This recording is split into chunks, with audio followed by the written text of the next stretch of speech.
En primer lugar, muchas gracias por venir. Creo que este es un evento interesante para todos. Si estáis aquí es porque habéis oído hablar de diálogo abierto antes, en algún momento. Jaakko Seikkula es uno de los creadores de este modelo de intervención, de este abordaje, que lo llaman ante la psicosis, ante el problema que experimentaron en Finlandia, en la provincia de Laponia Occidental, ante una situación donde se les disparaban los brotes psicóticos. Llegaron a tener casi el doble de lo que tenemos actualmente en España. Los números los podéis encontrar en Internet. Y allí empezaron a desarrollar otra forma de abordarlo. Y entre otras personas, Irhalanen, bueno, veis, eso lo podéis buscar en Internet. Uno de los creadores de ese modelo que se fue elaborando a lo largo de años ha sido Jaakko Seikkula. Él es psicólogo y catedrático de psicología.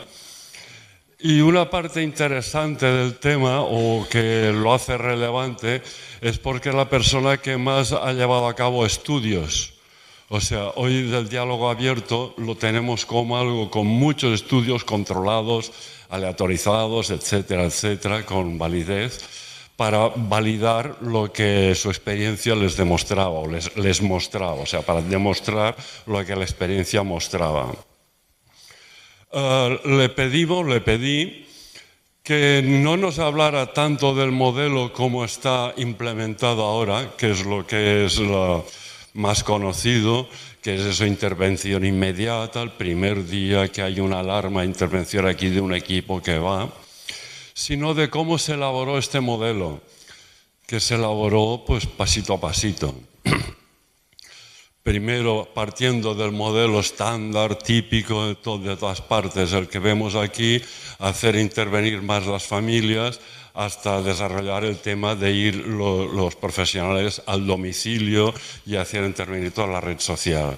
O sea que le pediremos cómo aprendió él y cómo desarrolló ante personas con un largo historial de psiquiatrización. No el primer día, que es, digamos, fácil, bueno, entre comillas, obviamente, pero de cómo desarrolló este abordaje, empezando con personas con un largo historial de psiquiatrización. Eso es lo que hemos pedido y nos lo explicará. Muchas gracias.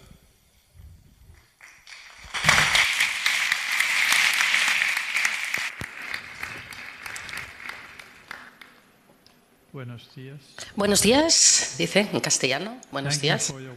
Gracias por sus amables palabras para abrir esta conferencia. Estoy muy contento de estar aquí en Barcelona con todos ustedes. Hace casi 20 años que vengo en distintos contextos a visitar su ciudad y la encuentro siempre fascinante. Y hoy en día todavía estoy más fascinado al saber que hay tantas nuevas ideas en cuanto a la organización del cuidado psiquiátrico y que sigue pautas mucho más humanas. Evidentemente, esta es la idea básica del trabajo que yo he estado desarrollando. Dicho esto, estoy muy ocupado investigando la nueva práctica que hemos nombrado como diálogo abierto, y de hecho los diálogos abiertos, en mi opinión, es quizás uno de los enfoques más estudiados científicamente en general en el ámbito de la psiquiatría. Está basado totalmente en los análisis sistemáticos de las nuevas prácticas, y mirando las nuevas prácticas pues hemos llegado a algunas ideas acerca de cómo describirlas, y una manera de describirlas es describir precisamente la idea de los diálogos abiertos.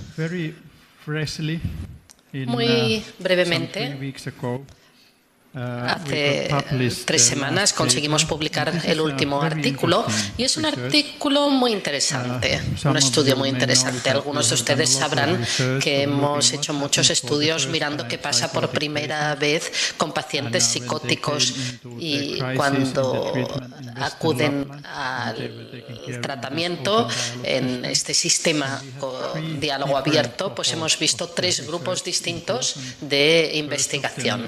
El primer grupo de 92 a 93, el segundo del año 94 al año 97 y después, como estamos hablando de resultados nuevos e interesantes, teníamos el interés de seguir el estudio 10 años después, entre el 2003 y 2005. Teníamos un nuevo grupo de pacientes, o sea que en conjunto tenemos 108 pacientes que han sido tratados por este tratamiento, por la psicosis de la que hemos hablado, y recientemente hemos hecho una comparación acerca de en qué son distintas estas personas respecto al resto de Finlandia.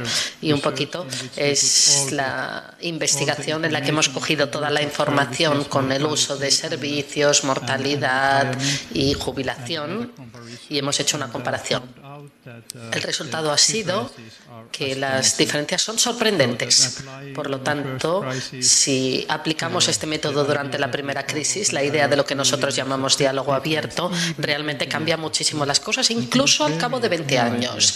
Y esta es una idea muy novedosa, porque en el ámbito de la psiquiatría se nos dice que los efectos a largo plazo de algunas intervenciones ya no son visibles, sino que desaparecen. Sin embargo, en este caso sí, siguen siendo visibles. Por lo tanto, resulta muy interesante pensar que algo que sucedió en la vida de estas personas cuando han tenido la primera crisis o varias crisis psicóticas, incluso después de 20 años de esa experiencia, forma parte de su vida, incluso si nosotros no tengamos ningún control de lo que ha sucedido en su vida. A lo mejor han tenido nuevas crisis, otro tipo de tratamientos, pero nosotros sabemos que lo que se hizo durante la primera crisis es esencial. Podemos ver, por lo tanto, que hay una diferencia en la mortalidad.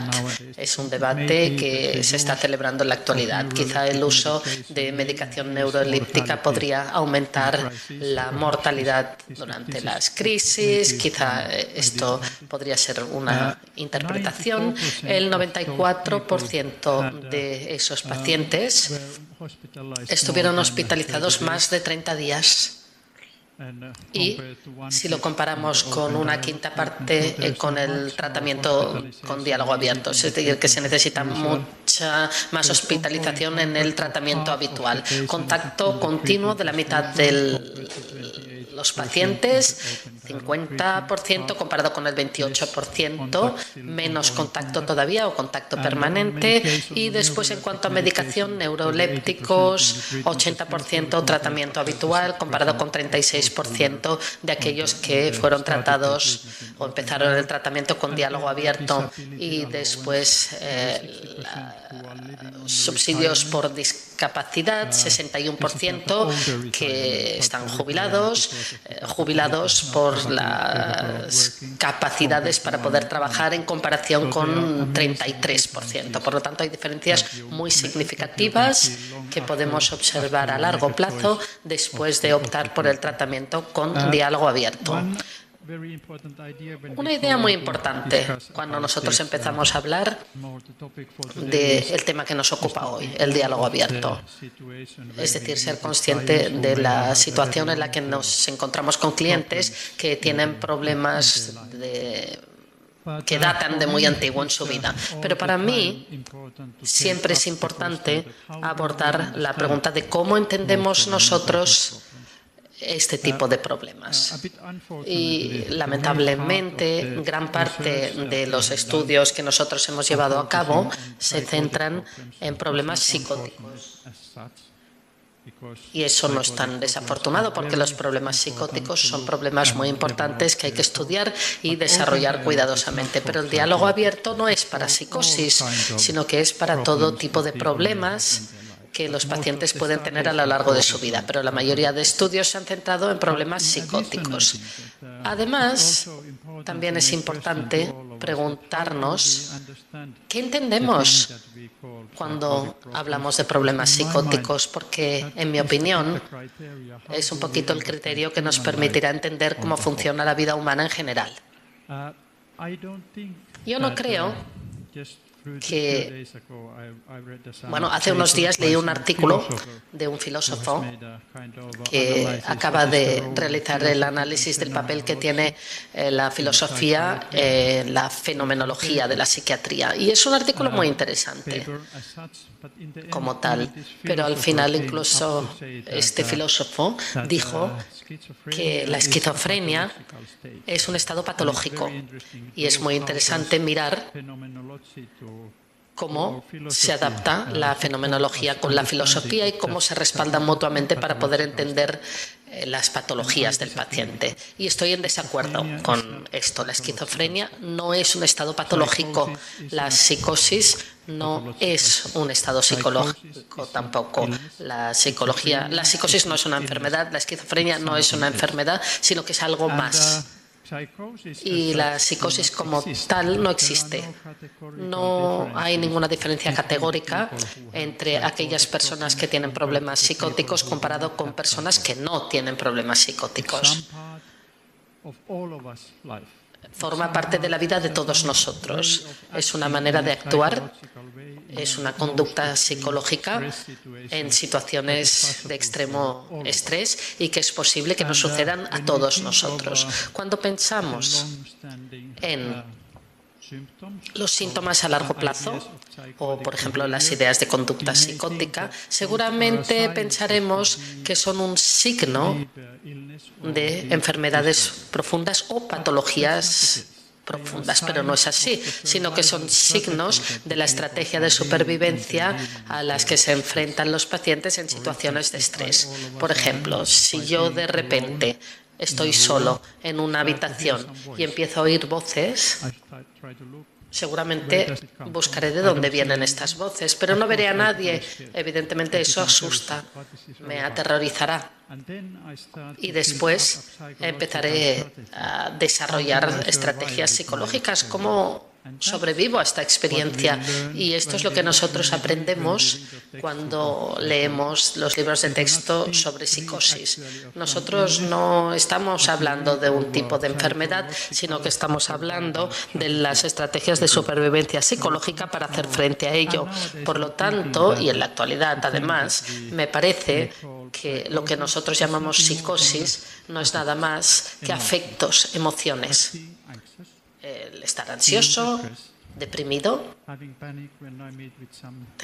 experimentar pánico cuando me enfrento a problemas complejos o tener alucinaciones si es que estoy en una situación muy estresante a lo largo de mi vida y que se repite, por ejemplo. Por lo tanto, la estrategia psicológica de hacer frente a las experiencias en las que me enfrento en mi vida. Y si conocemos a personas que tienen, por ejemplo, estos problemas desde hace mucho tiempo, a largo plazo, no es que tengan una enfermedad más profunda, sino que es un signo de fallo o fracaso del tratamiento. Es un signo de que el sistema no les ha ayudado lo suficiente. Y hay dos preguntas importantes que abordar en este sentido. En primer lugar, las primeras fases de fracaso en el tratamiento dicen que el sistema no está organizado para tener suficiente apoyo en situaciones de crisis. Acabo de mostrarles qué pasa si hay suficiente ayuda al principio durante la crisis, porque el diálogo abierto se ha centrado precisamente en resolver estas crisis y todo el mundo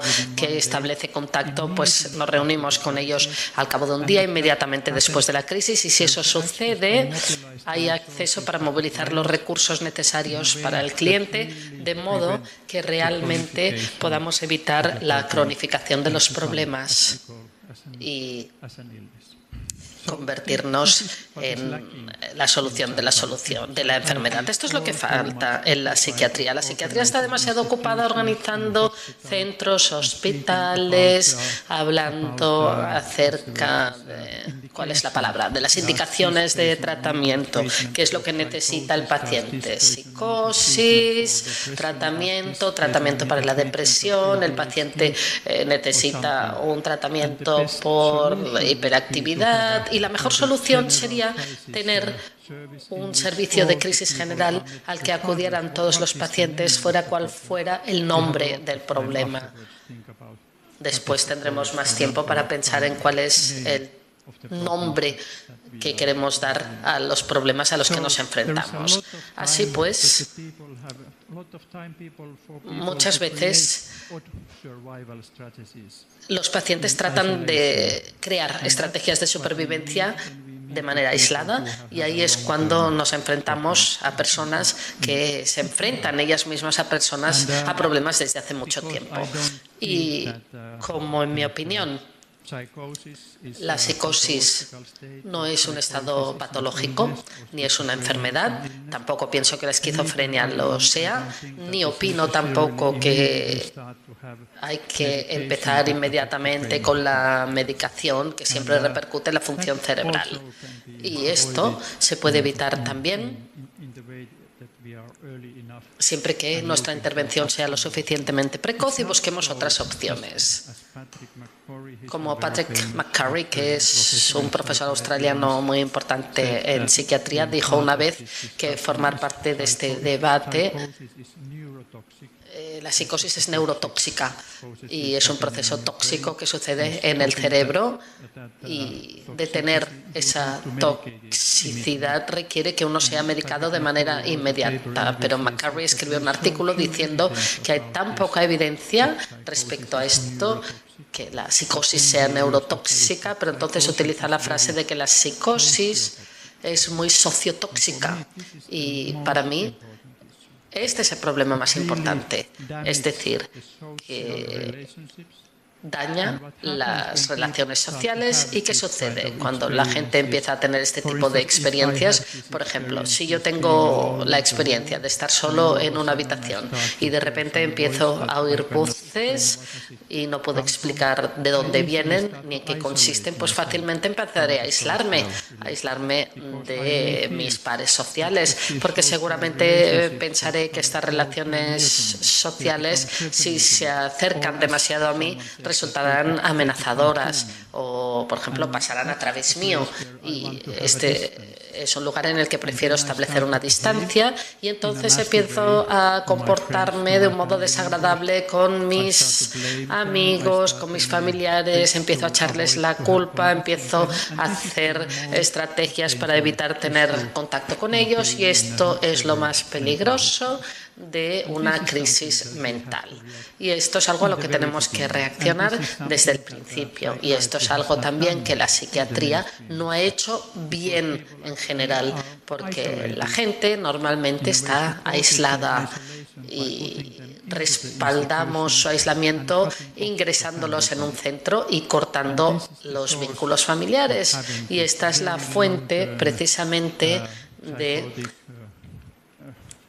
estas formas de conductas psicóticas y estos síntomas, etc. En la actualidad, cuando nos encontramos con pacientes que tienen un historial muy largo de tratamiento, es decir, que por lo menos la mitad o incluso la mitad de las experiencias en los centros en los que han estado, es decir, que no solamente un tratamiento para aquel que es nuestro paciente, sino que estamos tratando continuamente el sistema del que han sido víctimas.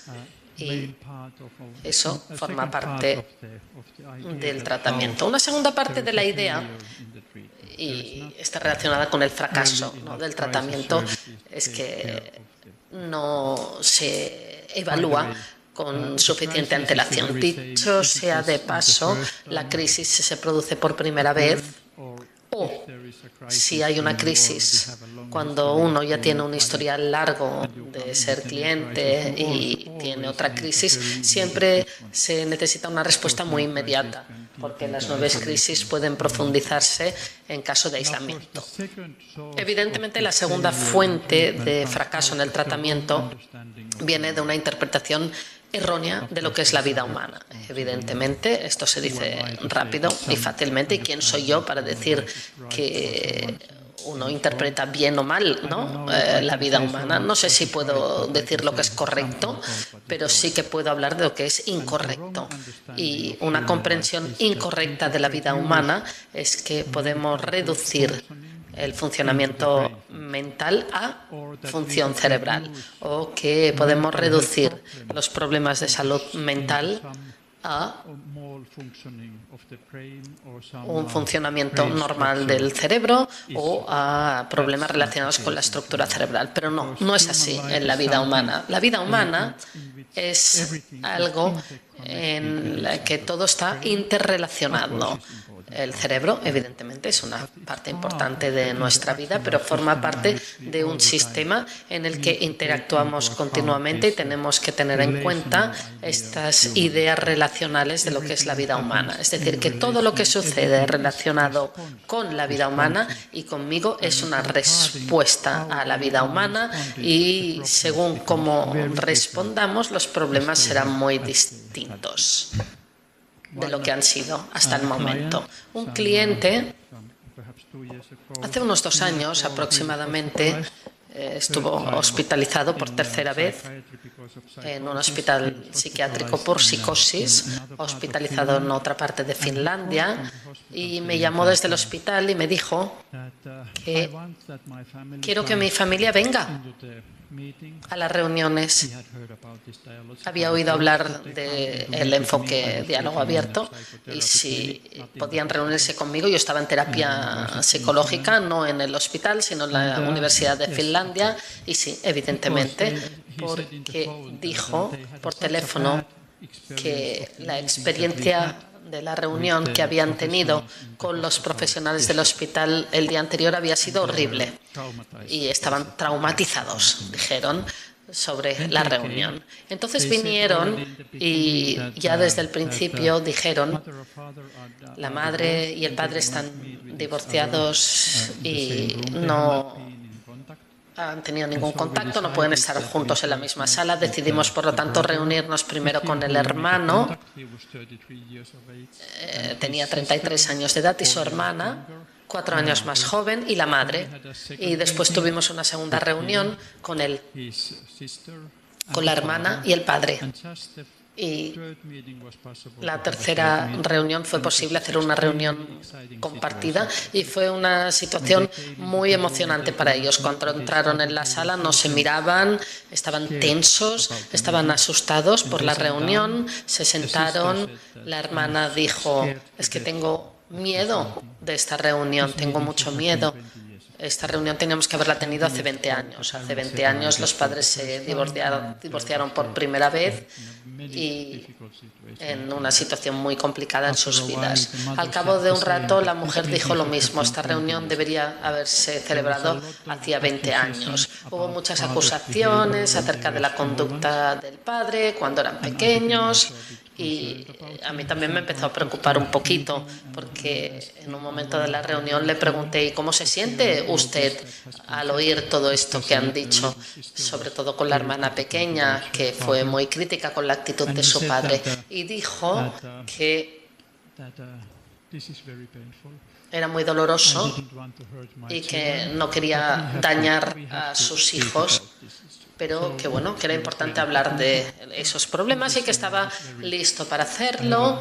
Y la verdad es que yo sentí que él era capaz de controlar esa situación y esas dificultades de las que no había podido hablar en 20 años. Pero después de la reunión, todos dijeron que era una situación muy extraña, porque en la reunión que habían celebrado en el hospital, donde el paciente había estado hospitalizado, solamente les interesaba lo enfadado que yo estaba o lo desestructurada que era la familia, pero que en la reunión que habían tenido conmigo, aunque sus vidas eran un infierno, utilizaban palabras muy duras, todos sentían que se les escuchaba y se les respetaba. Y esto es algo que se repitió al final de cada reunión. Nos reunimos todos juntos durante 1 año y medio. Y a eso me refiero. Cuando tenemos esta comprensión de que los problemas de salud mental son problemas que están en nuestro cerebro, tenemos que examinar el diagnóstico, tenemos que tener en cuenta el resto de elementos en la conversación y tener en cuenta también el daño que han recibido nuestros pacientes y los miembros de nuestra familia. Les dañamos muchas veces no dándoles la posibilidad de tener la experiencia de ser escuchados y respetados, y dañamos también las relaciones familiares, y ese es un efecto muy dañino de esta entrevista psiquiátrica tradicional en la que nos centramos solamente en esa parte del problema. Y evitamos la posibilidad de que tengan recursos al alcance por parte de las familias. Y a eso me refiero cuando nos reunimos con pacientes que tienen problemas a largo plazo, nos reunimos con el sistema, porque todos tienen este tipo de experiencias con el sistema. Y después, al final, pues decimos que la gente no tiene familiares, intentamos invitarlos, pero que no vienen, etc. Es una pena porque este tipo de conclusiones, de hecho, vienen de nuestra propia conducta, no personal, pero sí pensar que nuestra conducta forma parte del sistema, y muchas veces pues nos hemos dado cuenta de que las cosas que nosotros describimos como parte de la vida de pacientes o clientes a largo plazo, por ejemplo, la duda de celebrar reuniones con la familia, o que la familia dude acudir a las reuniones, incluso las experiencias de que no se les ha respetado. Y esto es lo que tenemos que tener en cuenta cuando establecemos nuevas iniciativas para reunirnos con las personas, y la idea básica de la vida humana en general. Por favor, respetémonos mutuamente. Por favor, seamos muy respetuosos con las personas que han sufrido durante mucho tiempo, el que ha sido el paciente y los miembros de la familia también. Porque, y esta es la conclusión, desde el principio, cuando nos dimos cuenta de que la gente quizá había estado sufriendo problemas hace 20, 30 o 50 años incluso, sin contacto con la familia, en el 99% de los casos estoy seguro de que no tuvieron la posibilidad de hablar de los problemas, de lo que sucedió cuando los miembros de la familia, cuando ese miembro de la familia fue hospitalizado por primera vez, y no tener la posibilidad de hablar de algo que sucedió hace 20 años. Es un poco en la memoria interior de todos. Afecta su conducta, afecta su manera de intentar evitar problemas, que ellos sienten que se tienen que haber debatido, pero que nunca se han podido debatir.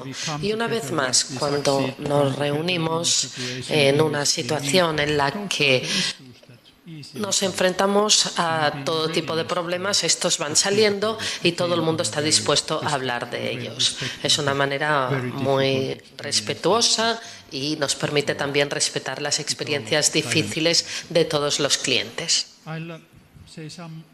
Me gustaría decir un par de cosas más, solamente para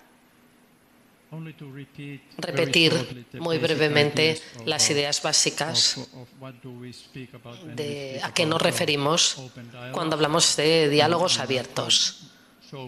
No voy a entrar tanto en detalle respecto a esto porque evidentemente son ideas que todos conocemos. Cuando empezamos a desarrollar esta nueva práctica en una pequeña provincia de Finlandia, a principios de los años 80, nuestro interés era crear un centro de reuniones familiares, es decir, implicar a la familia desde el principio. Para nosotros ha sido la idea principal de desarrollo de nuestra estrategia en general. Primero queríamos hacerlo aplicando terapia familiar en el hospital y después darnos cuenta de que no funciona, no es la manera de conseguir la implicación de la familia.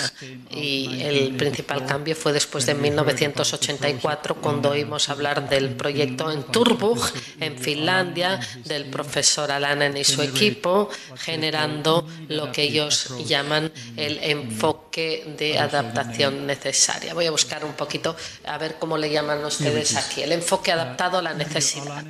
Yrjö Alanen es es el profesor de psiquiatría, que es una persona muy destacada en psiquiatría finlandesa, y se le ocurrió esa idea de que es imprescindible tener una sala en la que sea posible darse cuenta de cuál es la unicidad de cada uno de los clientes y cada miembro de la familia. Y entonces crearon esa idea de reuniones abiertas, junto con la idea de que los profesionales hacen planes de tratamiento para el paciente hospitalizado, pero en vez de tener reuniones en las que todo el mundo participa desde fuera, en estas reuniones abiertas, sin ningún preconocimiento, sin ninguna idea previa acerca de cómo debemos ocuparnos del problema, empezamos a hablar. ¿Qué es lo mejor para ti? Por favor, ayúdanos a entender qué ha sucedido en tu vida, por qué tienes que estar hospitalizado y cómo es mejor para ti hacer frente a este problema. Esta es la idea del enfoque adaptado a la necesidad. Empezamos a oír hablar de esa reunión abierta y de manera inmediata cambiamos nuestra práctica y empezamos a seguir las mismas ideas. Nos dimos cuenta de que se trata de un enfoque muy nuevo, experiencias muy confusas que nos habían llevado a la necesidad de empezar a estudiar y a analizar esa nueva idea de tratamiento y parte de los procesos y también un seguimiento de los resultados. Y también nos dimos cuenta de que necesitábamos formación, un curso de 3 años para todo el personal, por lo tanto es muy exigente. De eso nos dimos cuenta desde el principio. Y después, en un estudio 10 años después, analizamos cómo este nuevo sistema de cuidado abierto, porque también habíamos observado una serie de metacambios en el sistema, renunciando a camas hospitalarias y organizando unidades móviles, estando en este sistema de cuidado abierto con equipos de intervención de crisis móvil. Hicimos un análisis entonces de los ingredientes óptimos del cuidado y llegamos a la conclusión de que el cuidado óptimo en situación de crisis incluye ayuda inmediata, pero se organiza una reunión inmediata después del primer contacto. Y segundo, invitar siempre a la familia y muchas veces también a otras partes de la red social a la reunión, y no solamente en la primera reunión, sino a lo largo de todo el proceso, siempre que sea necesario. El tercer punto es la flexibilidad, es decir, utilizar los métodos que nosotros necesitamos integrando distintos métodos. El diálogo abierto no ha compensado ningún tratamiento. Utilizamos todos los métodos de cuidado individuales, psicoterapia, rehabilitación, medicación, etcétera, pero siempre ajustado a la unicidad de cada cliente. Garantía responsabilidad, es decir, que los profesionales están disponibles para los clientes desde el primer contacto, es decir, que los clientes que piden ayuda saben que yo voy a responder, que no tendrán que luchar para encontrar el lugar correcto al que pedir ayuda. Y después garantiza también la continuidad psicológica. Si alguien está hospitalizado, estará seguro de que mi relación con la comunidad y con el cuidado es estable, y también las personas del entorno comunitario pueden formar parte del hospital. Y si que tengo una buena relación con las enfermeras del hospital, podemos hacer también un seguimiento de las reuniones. Es decir, que esto forma parte de la continuidad. Otra parte de la continuidad es que trabajamos continuamente entre profesionales de la psiquiatría, de la asistencia social, de psiquiatría adulta, infantil, personas o los profesores de las escuelas a los que se les invita al sistema, etcétera, etcétera. Y después, al final, nos centramos en la idea de que mientras aumentamos la seguridad en situación de crisis, aumenta la tolerancia de la incertidumbre, porque no hay soluciones y respuestas inmediatas que podamos aplicar en estas situaciones de crisis. Y por eso la idea de la reunión, centrarnos en los diálogos.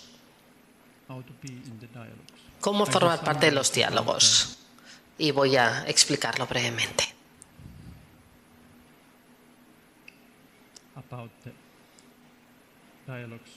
Voy a hablar brevemente de los diálogos en general. Esta es una parte muy importante de las reuniones en general y también, sobre todo, nos centramos en la idea de los clientes a largo plazo. Estas reuniones, diálogo abierto, no son preparadas. Los profesionales no se reúnen para elaborar una estrategia y decir, a ver, ¿qué vamos a hacer o cuáles son los temas que tenemos que abordar durante esta reunión? Más bien lo contrario.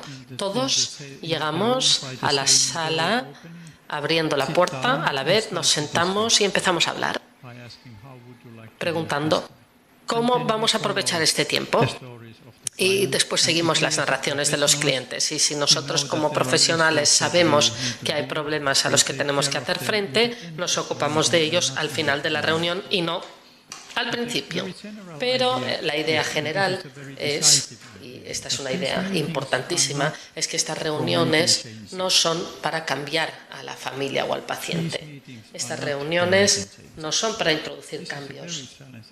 Y esta idea es muy importante para nosotros como terapeutas familiares, porque los terapeutas familiares están muy ocupados con distintas intervenciones para introducir cambios en las familias.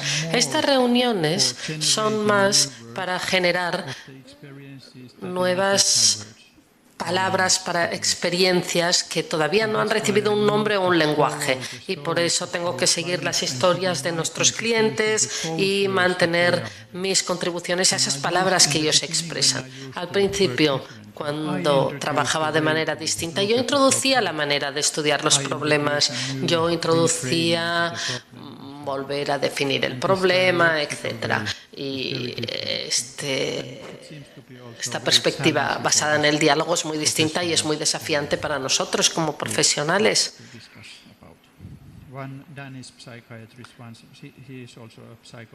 Un psicoanalista, psiquiatra, también dijo que al principio pensé que evidentemente lo que tenía que hacer era escuchar al paciente y tener en cuenta sus ideas, pero después, al formar parte de esta práctica de diálogo abierto en un seminario, dijo abiertamente que se ha dado cuenta de que no es así. Y que siempre, antes, cuando iba a una reunión, ya tenía una idea de cómo iban a ir las cosas, y como tenía esta formación, pues bueno, era muy capaz de cambiar, ¿no?, la mentalidad del cliente para que pensara del mismo modo que se suponía que tenía que pensar. Pero ahora me he dado cuenta de que esto no es una idea basada en diálogo abierto, ni una práctica basada en el diálogo abierto. Es decir, tenemos que hacerlo sin condiciones y seguir el razonamiento de nuestros clientes. Y después, pues durante las reuniones, pues repito palabras que han dicho los participantes para estar seguros de que los siguen.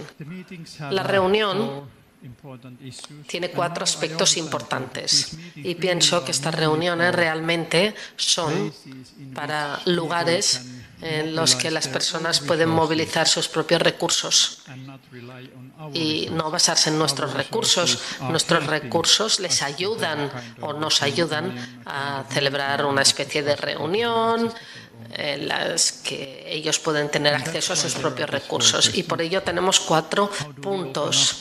Abrir la reunión. ¿Cómo lo hacemos? ¿Cómo damos un lugar a todas las voces? ¿Cómo dar voz a los profesionales? ¿Y cómo cerrar la reunión?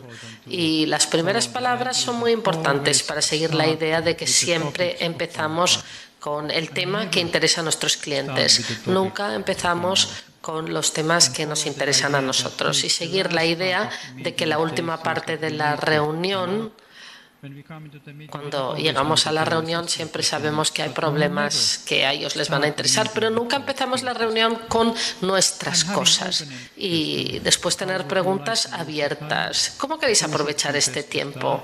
¿Quién quiere empezar? ¿O qué tal están? O son preguntas abiertas que garantizan que la gente pues va a empezar a hablar de los problemas que más les ocupan. Normalmente esto lleva a el problema muy concreto, a un tema importante, y después tengo la segunda parte en mente, que es que trato de invitar lo antes posible al resto de voces, que todas las voces sean escuchadas. Y le puedo decir a la madre, por ejemplo, que estaba hablando, pues me parece que usted está hablando de un problema que creo que es muy importante, a ver si podemos continuar elaborándolo, pero antes me pregunto, ¿qué pensaba usted cuando vino a esta reunión? Y después preguntamos a todos, pues, ¿qué opinan de la celebración de la reunión? Esto no es que hayamos hecho una agenda, una lista de problemas que tenemos que abordar, sino más bien que invitamos a todos a decir algo, porque si todos dicen algo, entonces si uno está en una crisis y está muy asustado y muy cerrado, al decir algo, aunque no sea nada especial, se abre más y hace que uno empiece a hablar más después y también a escuchar las cosas que dicen los demás. Y después el tercer punto, que es importante, y es establecer un lugar para el diálogo entre los profesionales, porque ahora todo sucede en esta reunión abierta y tiene que haber tiempo para que haya un debate, un diálogo entre los profesionales. Al analizar gran parte de las reuniones, tengo la sensación de que los profesionales hablan demasiado poco entre ellos. Muchas de las decisiones vienen como autoevidentes, sin ningún tipo de reflexión. Y a los miembros de la familia les gustaría escuchar a los profesionales sus opiniones distintas y sus ideas para saber cuál es el mejor cuidado, porque eso les capacita a darse cuenta de que siempre pueden seleccionar lo que prefieren y no es un sistema que siguen de manera automática. Y la verdad es que fomento que esto sea algo cada vez más importante en los debates profesionales abiertos de las distintas ideas en el cuidado.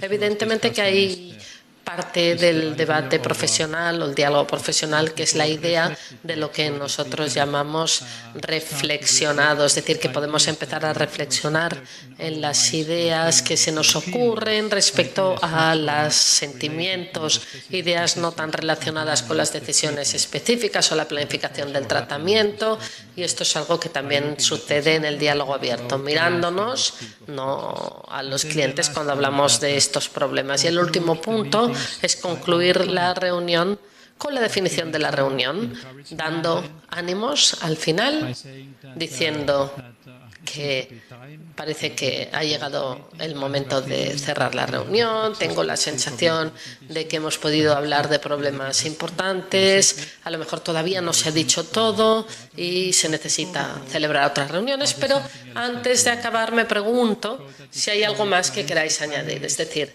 que nuestros clientes, las familias pueden definir si este es el momento correcto para parar.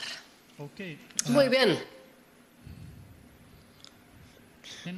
Después digo algunos puntos específicos respecto a este tema, es decir, cómo vamos a organizar el problema específico de la reunión con personas que tienen una conexión muy errónea con el sistema. Y evidentemente ustedes podrán pensar que hay más diferencias entre clientes, proveedores, en vez de pensar que las diferencias vienen de la duración de la conexión. Pero aún así hay algunas ideas que sí que son importantes tener en cuenta.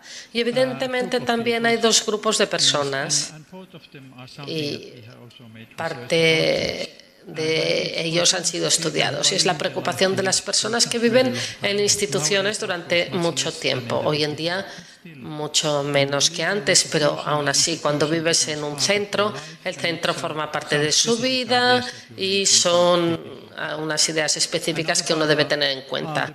Pero otros son aquellos que viven en su propia vivienda o independientemente y gestionar la crisis en esta situación y cómo lo hacemos en estos casos.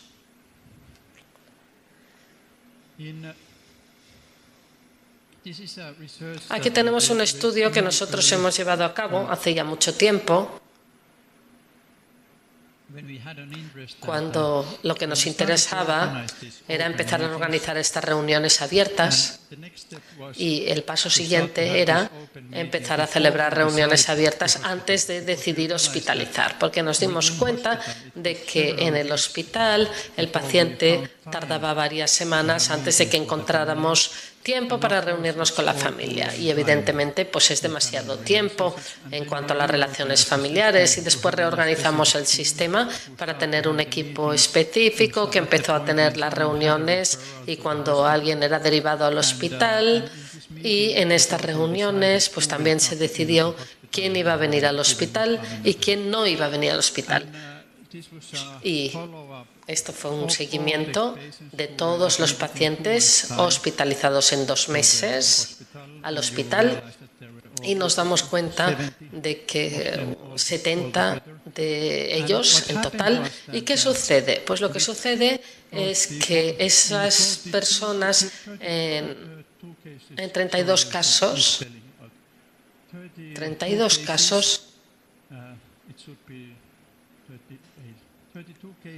32 casos se tomó la decisión de no hospitalizar. O sea que la reunión es muy potente, porque el 40% de las derivaciones se disuelven durante la reunión y solamente 66 de ellas derivados al hospital, de hecho, llegan al hospital.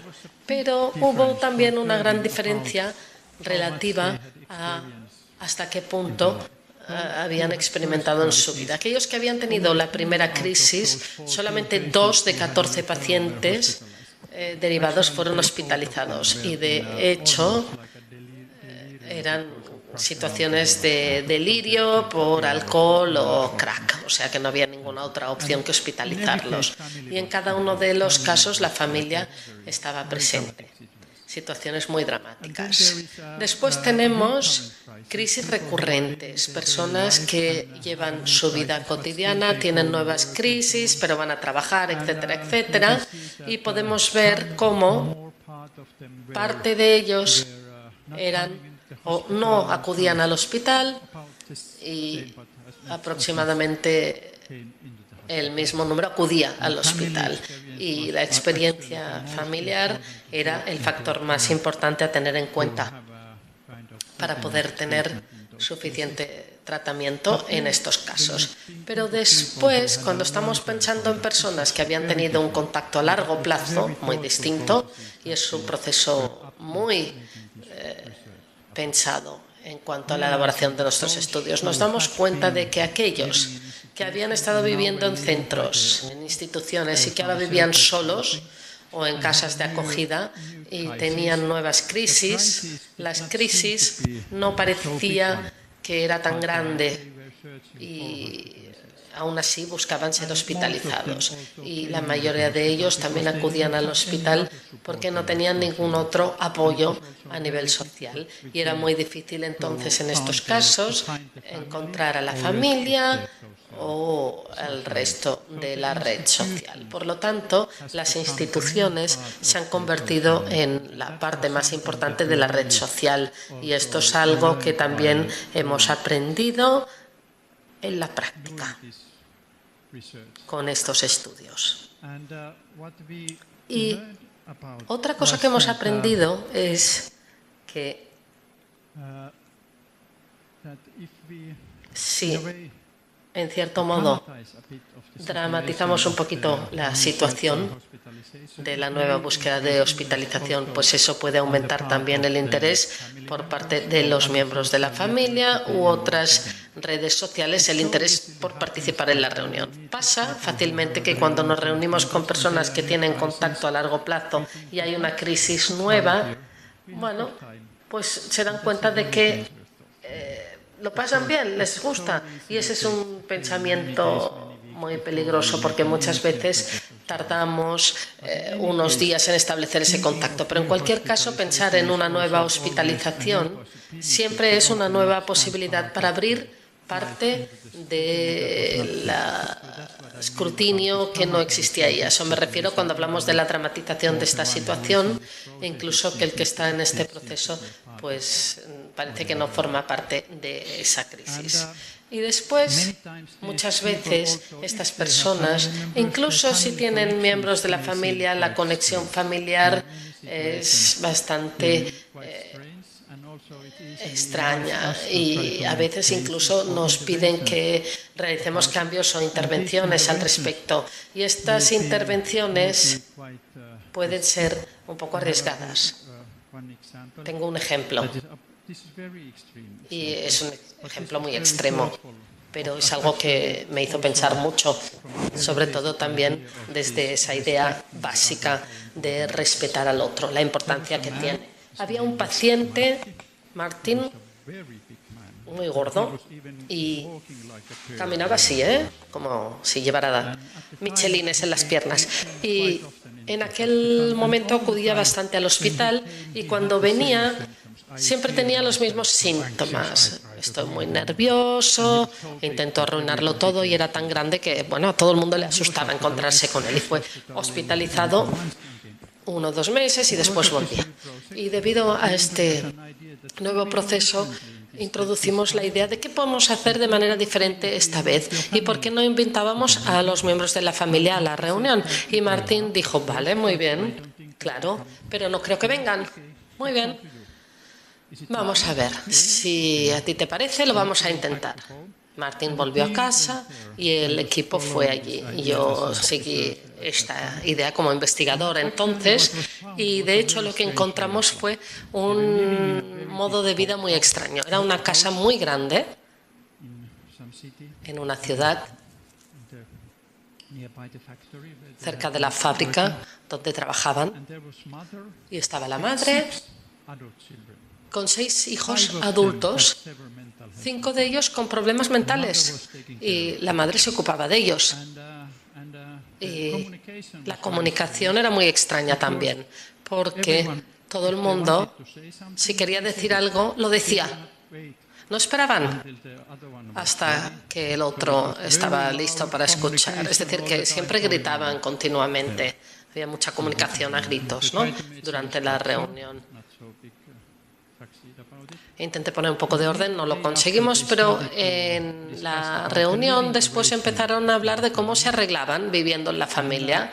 Y de hecho, la madre era la que tenía poder en la familia. Por ejemplo, nadie por la mañana sabía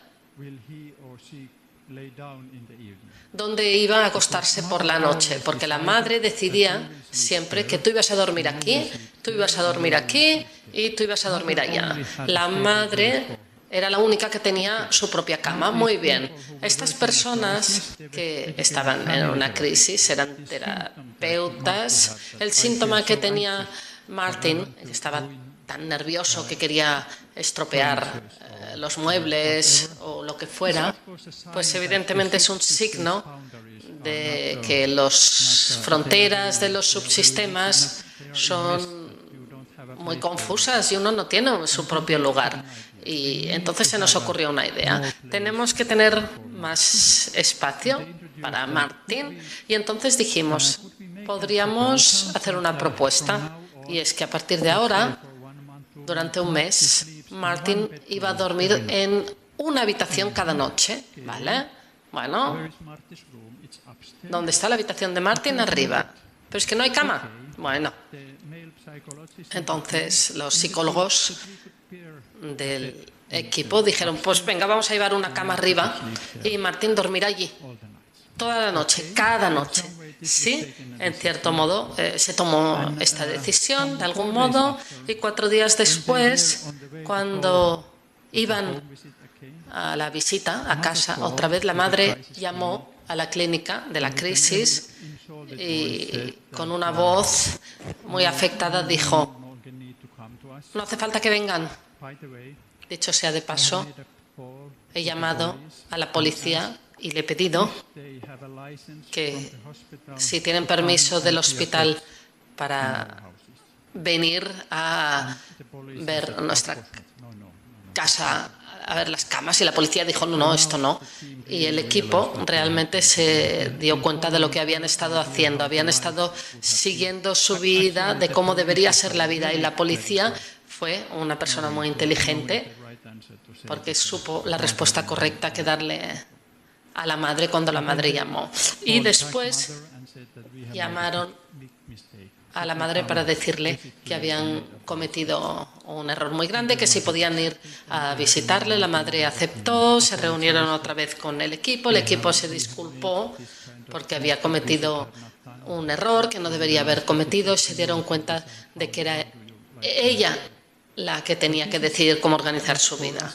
Para nosotros, esta ha sido una experiencia muy interesante de la idea de que cuando la gente tiene un historial muy largo de estar en una situación muy desafiante, su vida o su estilo de vida empieza a parecer también muy peculiar en muchos aspectos. Y nosotros intentamos a veces introducir cambios que nos parecen fáciles para ellos, pero es que estos cambios pueden ser muy devastadores, porque son las normas que tienen en su vida, y si los sanamos en cuanto a nuestra intervención, estamos eliminando las normas de su vida, y estas a veces son muy importantes, y es muy importante para nosotros no hacerlo, y a cambio hay que respetar el modo en que el equipo lo hace y disculparnos a veces por estas conductas. No hace falta muchas veces hacer nada, es mucho más importante entenderlos. Y bueno, ahí está la base de esa idea del diálogo abierto,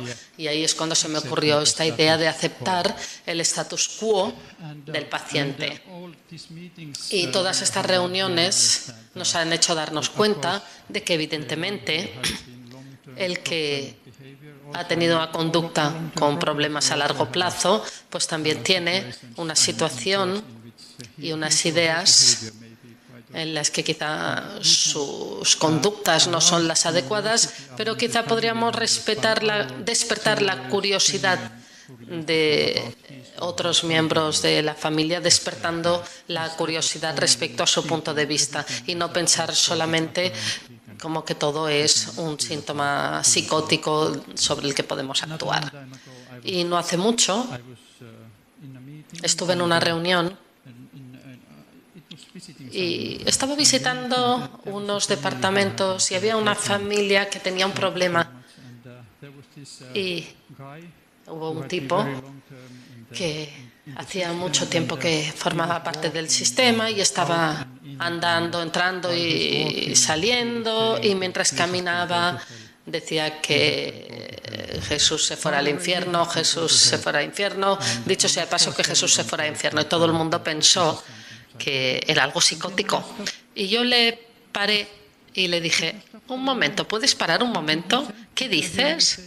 ¿Qué te he oído decir? ¿Que Jesús se vaya al infierno? ¿Me puedes entender un poquito más a qué te refieres? Bueno, es que ya no creo tanto en las ideas religiosas. Es decir, una conversación muy normal y muy realista acerca de cosas que uno pensaba que eran síntomas psicóticos, y eso también despertó mucha curiosidad entre los miembros de la familia para empezar a tener una conversación. Muy bien, no es que esté loco, sino que a lo mejor pues tiene unas ideas filosóficas muy profundas al respecto. Algunas ideas para después dejar algo de tiempo al debate acerca de aquellos que han vivido mucho tiempo en los centros, en las instituciones.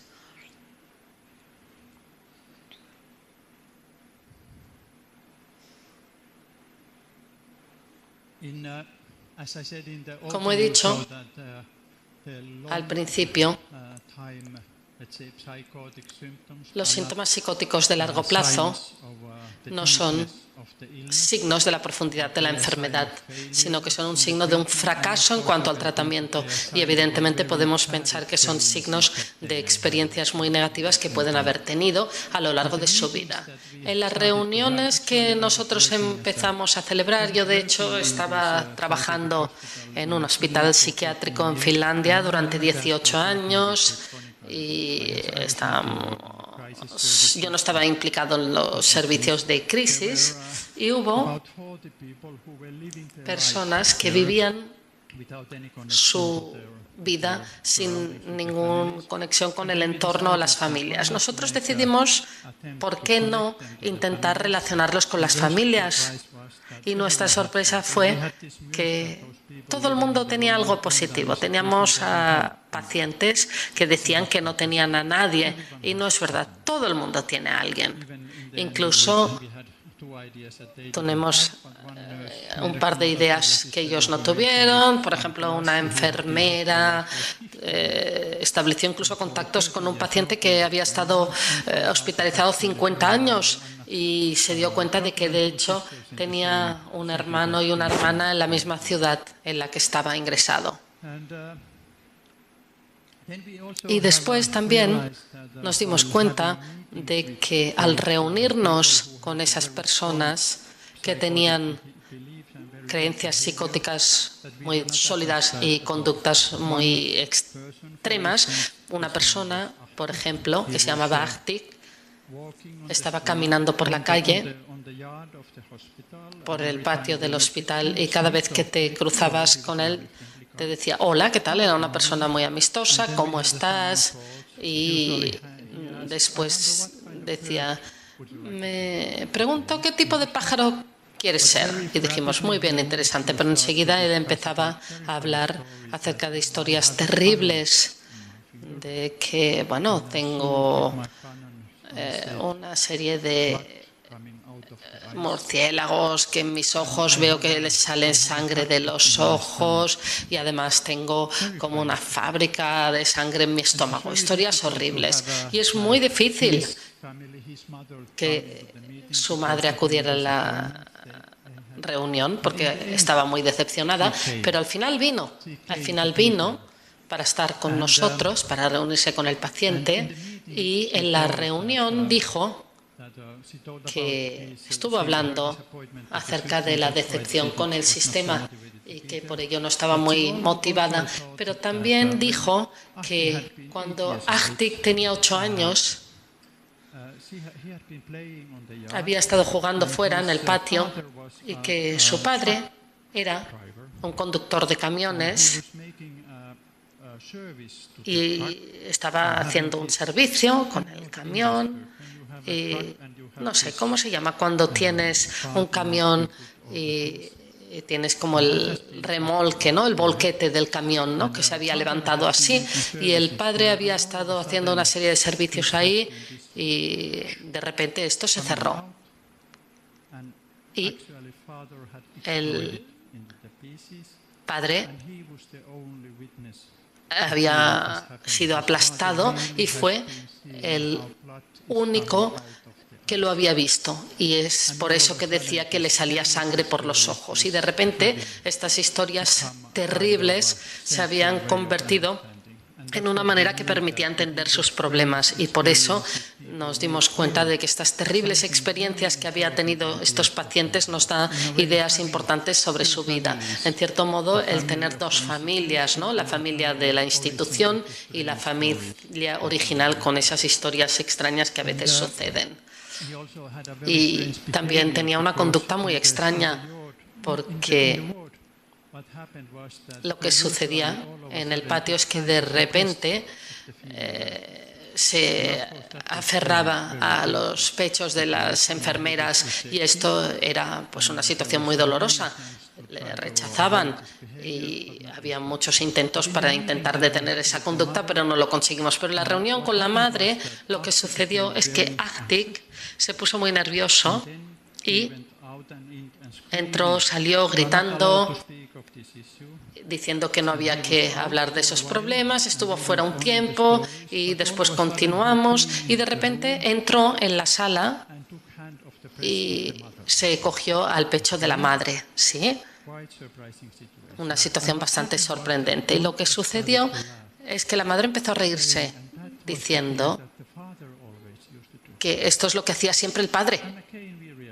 Y de repente nos dimos cuenta de que era una conducta muy extraña, ¿no? Poner la mano en el pecho de las enfermeras, y que eso tenía que ver con el recuerdo de su padre también en la conducta. Y desde entonces nosotros propusimos a las enfermeras que cada vez que él se acercaba a ellos le dijera: no soy tu madre. Y paró. Muy sencillo, una manera muy sencilla de hacer frente a este problema.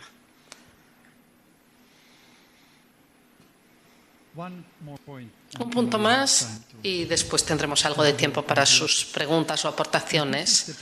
Y este es el punto que, de hecho, ya he mencionado, porque durante las primeras experiencias que nosotros hemos tenido cuando empezamos a trabajar con pacientes que habían estado viviendo mucho tiempo en los hospitales sin las familias, había también muchas situaciones de conflicto. Y cuando intentábamos hablar acerca del conflicto entre nosotros y la madre, por ejemplo, había dos familias, de hecho, simultáneamente, en las que sucedió lo mismo. Y es la historia de que la madre empezó a hablar de los problemas, de qué sucede cuando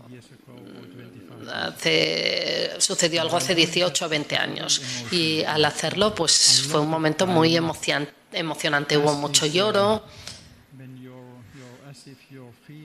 como si de repente los sentimientos y las emociones se fundieran, se descongelaran y abríamos la puerta de la nevera y el hielo empieza a fundirse. Y una madre, por ejemplo, estuvo llorando durante 3 años.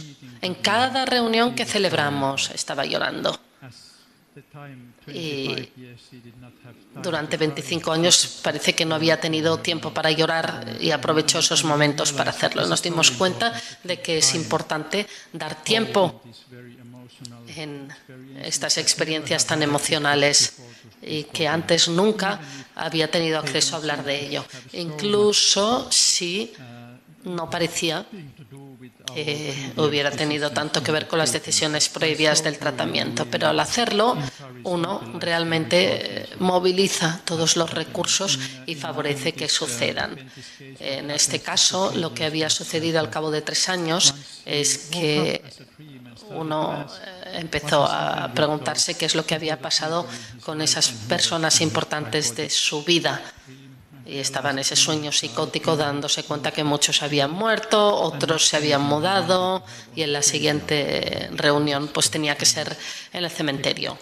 Y es la reunión más extraña que he tenido. Quería ir de tumba en tumba y reunirse con aquellos que ya no estaban ahí. Bien, pues un poquito estas son las ideas que pensaba que podía compartir con ustedes, algunas de las experiencias que he tenido o elementos que son importantes tener en cuenta para trabajar con personas que padecen problemas desde hace mucho tiempo. Lo siento, pero tengo que dejarlo aquí.